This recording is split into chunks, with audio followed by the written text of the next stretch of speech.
कृष्णपुत्र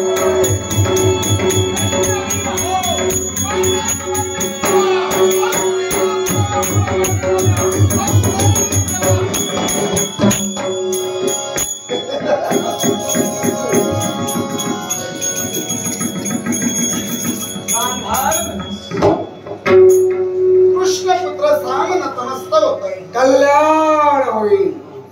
आमच्या मागात आपण का म्हण या कारणे अश्वरक्षणात आज माझ्या भाचान सहित हा गांधार नरेश शकुनी तटस्थ उभा आहे.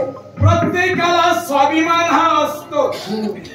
मग मला एक सांगा हो, आपण अश्वाचं संरक्षण करण्यासाठी माझ्या समोर राहिला, पण एक सांगू तुम्हाला, ज्यांच्या हितार्थ तुम्ही झटतात त्यांनी काय हो केलं तुमचं बोलण्याचा अर्थ.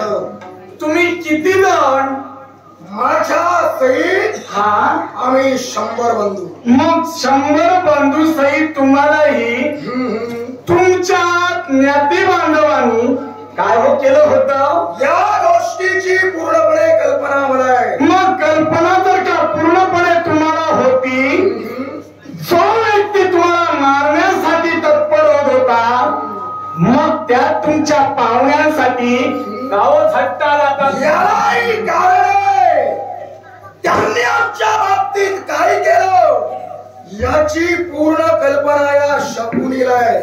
कल्पना असून काय उपयोग, कल्पना असून काय उपयोग. त्यापेक्षा सहकार्य आम्हाला करा, सहकार्य आम्हाला करा. ज्यांच्याबद्दल तुम्हाला सूड घ्यायचं आहे त्यांच्याबद्दल आम्ही सुडासाठी तुम्हाला सहकार्य करू. हे कृष्णपुत्र, ज्या भाच्याच्या बाजूनं मी उभा राहिलोय, बरोबर, त्या भाच्याची बाजू सोडून तुम्हाला सहकार्य शकुनीला करावं. त्यांचा बोलतोय काय कारण, भाच्यांसाठी मी झटतोय. अर्थात वाटेचा प्रसंग जीवनाच्या अंतापर्यंत झटला तो माझ्या भाच्यांसाठी. तुम्ही भाच्यांसाठी झटत आहात, मग आमचाही नाविलाज आहे. आमचा कर्तव्य पूर्ण करण्यासाठी कोणी नव्हते. प्रत्येकाला बसलेल्या व्यक्तींना माघारी जाणारच नाहीये. प्रतिकाराच्या उद्देशानं जर का शकुनीसमोर तुम्ही उभे करता तर तुम्हाला प्रतिकार करण्यासाठी काही कबीर माझ्या समवेत आहे. मी तुमच्या सानिध्यात आहे. अश्वाच्या रक्षणात माझे भाचे तुला तटस्थ उभे. मग तुला प्रतिकार करण्यासाठी कोण रे भाचा?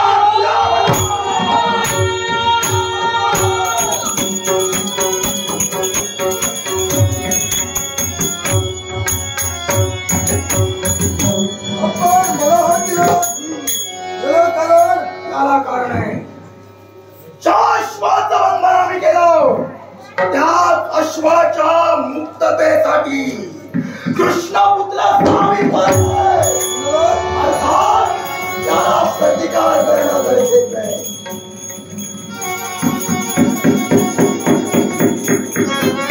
प्रणाम सासरे बुवा. आशीर्वाद देतोय समाज. समाधान वाटलं आपल्या आशीर्वादानं. पण एक सांगू तुम्हाला, आता समाज म्हणून तुम्ही मला संबोधलात ना, खरोखरच माझं ऊर भरून आलं. स्वाभिमान वाटू लागला आपल्याबद्दल. आम्ही लाजाना का होईना, पण आम्ही आमची कन्या तुला दिली, तेव्हा समाज म्हणून हाक मारायला आम्हाला कमीपणा वाटत नाही. तुम्हाला जर का कमीपणा वाटत नसेल, मग तुम्हाला सासरे बनायला आम्हाला तरी कमीपणा कुठं वाटत. या सासऱ्यासमोर समाज उभा राहिलाय, गाडी कशासाठी? याला कारण तुमचे तुम्ही आम्ही. हो बरोबर आहे, आम्हाला तर वैमनस्य नकोच आहे. आणि याच्या पुढे आम्ही तुमच्या समोर उभे राहू नये असं जर का तुम्हाला वाटत असेल, माझ्या एका प्रश्नाचं उत्तर द्या. असं कोणता प्रश्न? अश्ववाहिवान कुणी केला? आम्हीच केलाय. तुम्ही केलात? तुम्ही एकट्यानं केलात की सहकार्य घेऊन केलात? सांप्रत तुझ्या नेत्रासमोर जेवढे वीर दिसतायत ना, हा हे वीर अश्वाच्या रक्षणार्थ इथं उभे आहेत. अर्थात प्रत्येकाचा अश्व बंधन करण्यामागे हस्तक्षेप आहे. म्हणजे प्रत्येकाचं सहकार्य आहे. म्हणजे तुम्ही ते मला मिळालात ना, इतरांजवळ जाण्याची गरजच नाही. म्हणजे निर्माण झालेला प्रश्न हा तुमच्या समोरच स्थिर होईल. म्हणजे प्रश्न इथं सुटणार. हो, सुटणारच आहे. एवढा आत्मविश्वास तुला विश्वासच आहे. तो कसा काय? एकच मला एक सांगा, ज्यांचं तुम्ही अश्वबंधन केलात, यजमानपद कुणाचं हो? द्वारकाधीश बलराम दादा. द्वारकाधीश बलराम दादा हे नात्यानं तुमचे कोण? आमचे गुरुदेव आहेत. गुरुदेव. मग याच्या पुढं गुरु शिष्य संग्राम हा बंद व्हायला हवा. गुरु शिष्य तुमचा संग्राम बंद व्हायला हवा. आणि तो बंद झाल्यानंतर तुम्ही या जमाताला सहकार्य करा. एक गोष्ट लक्षात ठेव. काय? अरे जेव्हा गुरु आणि शिष्य यांचा संग्राम सुरू होतो ना, तेव्हाच लोक पाहण्यासाठी उत्तुंग अशी गर्दी करतात. पण त्याहीपेक्षा याला कारण काय असेल? काय?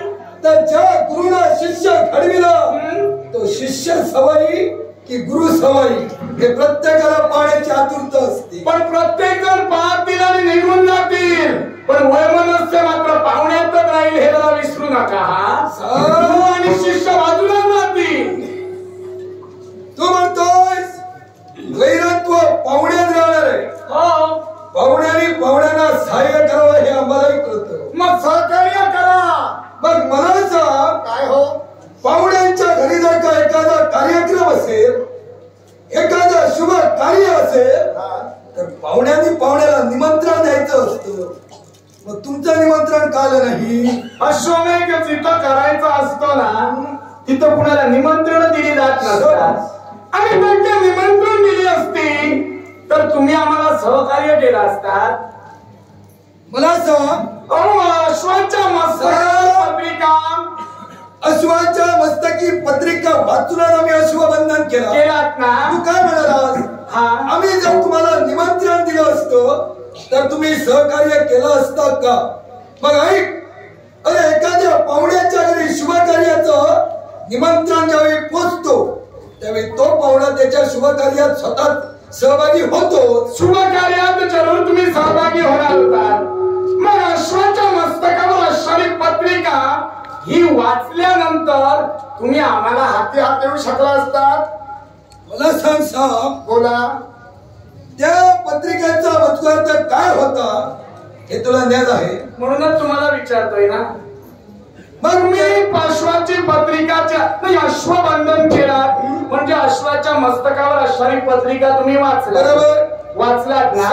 मग ती वाचलात म्हणून तुम्ही अश्वबंधन केला.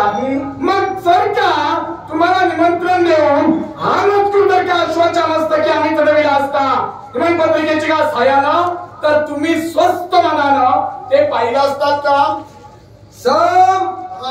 अरे त्या पत्रिकेत वीर जातीला दूषण दिली गेली. बरोबर.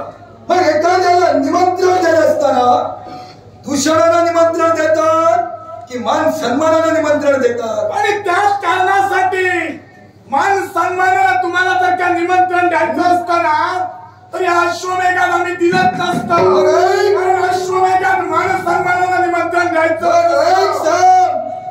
तू म्हणाला जे भांडण निर्माण होईल ते पाहुण्यात होणार आहे. बरोबर. मग हे पाहुणा स्वतःच्या शुभ कार्याचं निमंत्रण मान सन्मानाला पाहुण्याला देतच आहे. अश्वाच्या माती वीर जातीला दूषण देऊन जर का पत्रिकाला काढून तो अश्व आमच्यापर्यंत येत असेल ना तर अशा पाहुण्यांच्या शुभ कार्यात मी तरी सहभागी होणार नाही. तुम्ही जरी सहभागी झाला नाही तरी आम्ही आमचा हेतू काही सोडणार नाही. मागील प्रसंग जरा लक्षात ठेवा. ज्यावेळी तुमच्या कन्येला मागणी घालण्यासाठी मी तुमच्या जवळ आलो, दोघांच्या मध्यस्थी संघर्ष निर्माण झाला. तुम्ही मला कारागृहात तरी बंदिस्त केला. आठवणी आहेत. नाही, आठवणी अजून पुसून जाणाऱ्यातल्या नव्हे त्या. आणि त्याच्या पुढच्या आठवणी तुम्ही जरा लक्षात ठेवा.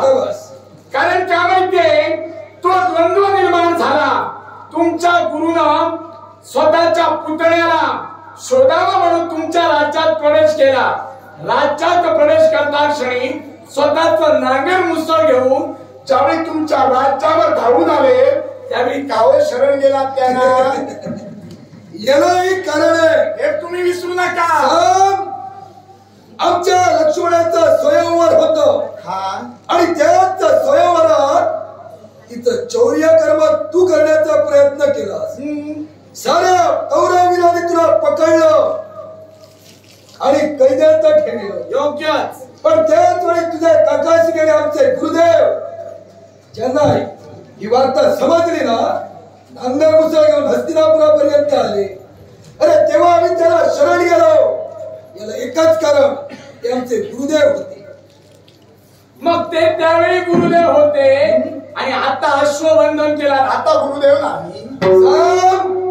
मी तुला प्रथमच म्हटलं, गुरुदेव असते तर स्वतःच्या शिष्याला मान सन्मानानं निमंत्रण दिलं असतं. त्यावेळी सुद्धा मान सन्मानानं तुमच्या जवळ आले असते. निर्माण केले नसते. पण मागील इतिहास समोर ठेवून आता निर्माण झालेला प्रसंग या जामाता करवी या सत्वाचा सेवक होऊ नये असं जर का तुम्हाला वाटत असेल अजूनही विचार करा, सममतानं वागा. अरे तू काय बोललास हे मी वावगा मानणार नाही. मग अरे तुमची परंपरा अशी आहे, काय? स्वतःच्या पाहुण्याला मारावं आणि स्वतःचं वर्चस्व गाजवावं. तेव्हा एक गोष्ट लक्षात ठेव, इथं सासऱ्याला मारण्याच्या गोष्टी करतो, पण असे तुला कासऱ्या घालीन ना आयुष्यभर लक्षात ठेवू. पण तुम्ही या जमात्याला मारू शकत नाही. कारण का माहितीये, कुठलाही बाप स्वतःच्या कन्येच्या मस्तकावरील मळवट फसू शकत नाही आणि त्यासाठी या समाजात तुम्हाला मगापासून ज्या तुझ्या उड्या चालू आहे त्या आम्ही आमच्या कन्याच्या मस्तकावर असताना मळवट पुसू शकत नाही. पण एक गोष्ट लक्षात ठेव, वीराला मारल्यानंतरच विजय संपादन होतो असं नव्हे. अरे दुसऱ्यावर विजय संपादन करण्याचे बरेच प्रकार आहेत. बरेच प्रकार जरी असले तरी त्या प्रकारातील एकाही प्रकाराला तुम्हाला सहकार्य हाता करू देणार